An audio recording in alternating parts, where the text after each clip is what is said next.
Hi there, it's House from bestrevenuewriter.com, and today I'm going to tell you the 7 tools that are most important for do-it-yourself startup founders.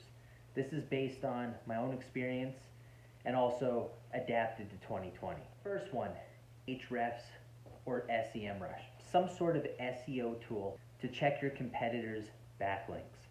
But it does more than just that. It tells you their strategy, where they're getting their links from, type of content you should be focusing on, and where there's gaps in their content, because I would assume inbound marketing, since you're watching this video, is going to be a part of your mix. Having a backlink checker of some sort is going to be key for you. Number 2 is going to be Hunter or Clearbit. I use these interchangeably, but the idea is something that can find you email addresses. That's going to come in handy when you need to build links, when you need to do outreach, or if it's somebody that you've interacted with on social media and need to find their email for a follow-up. But having that, Hunter or a Clearbit to find your email address is going to be huge for you. Number 3, a lot of people are going to disagree with me on this one, but I'm going to say phone burner or another auto dialer system. Build it and they will come. It's a very risky strategy, especially if you don't have any funding. 70% of businesses are self-funded. So unless you have seed money, venture capital, you're going to have to be proactive. So having a tool or a program that can quickly sift through all of those phone numbers, only connect you once there's a live person on the line. It'll save you a ton of time. You can get through and have more live conversations, which is what you want ultimately at the end. Number 4, I'm going to say GMass or Sheets. You can look at them kind of interchangeably, even though GMass is a function of the spreadsheet. But the idea here is that to keep your email outreach cohesive space, so that's organized, and then also it will allow you to be more efficient when you do things like email marketing, follow-ups, link building, press outreach. Able to block out the tabs when you're doing your cold outreach and segment your personas and even your campaigns is such a valuable tool, and it's so inexpensive too. That's what's so beautiful about it. I've brought in millions just a spreadsheet. It is that powerful. Being organized, especially in this day and age when everything's so fast, key. Number 5, a good working mic. It doesn't have to be too expensive.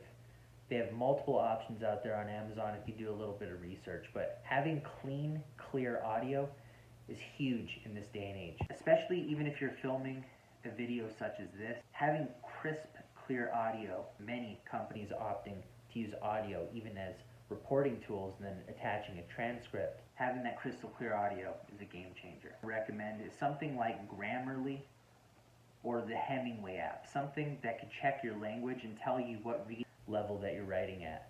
The most tempting things that I see so many startup founders do is when they're asked to do their sales messaging or a pitch of some sort, think that bigger words make them sound smarter, but what it really does is it makes it more confusing for a distracted reader. And most people are distracted these days. People checking their phone every 5.6 minutes. So being short, snappy, crystal clear about your call to action is huge.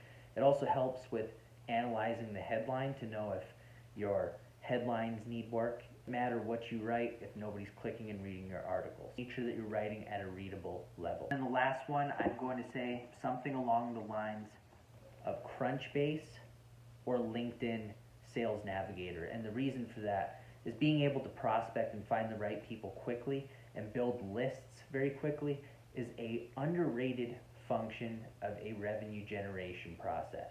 Most of the advice would have you look at something like Crunchbase and say that pulling those insights so you can have more targeted outreach, like people that are in the market for SEO, let's say for instance, people that need those services. The problem with that, only you that has the access to that information. You have to keep in mind that all your competitors likely have that information. They have millions of users on that database, so it's not exclusive at that point. Too late to the party. So if we're talking about do-it-yourself, keeping costs as cheap as possible, and having the must-haves for your process, is obviously going to be getting the first customers if you don't already have them. Even if you do, not in the startup game to stay stagnant. Those are the most resourceful, cost-effective tools. When you want the core foundation of what's actually needed, this is a great list to start with.